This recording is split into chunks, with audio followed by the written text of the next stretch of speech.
जीजा कौगे, हम जहानाबाद जिला सबके जीजा कौगे।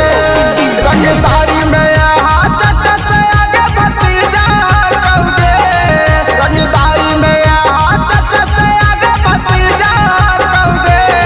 हमर गया जिला छोड़ी सबके जीजा कौगे, हमर जहानाबाद जिला सबके जीजा कौगे।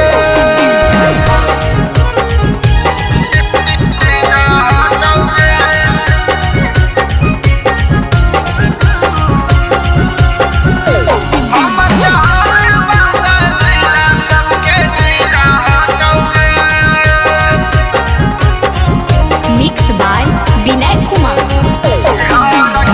बिहार के सबसे गौरव जिला कई गे, रोज रंगदार यहाँ बना नया नया गे।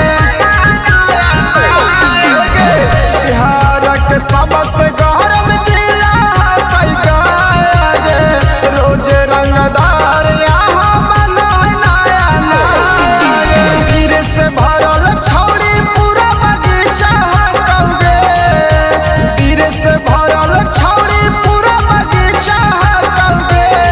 हमर गया जिला छौड़ी सबके जीजा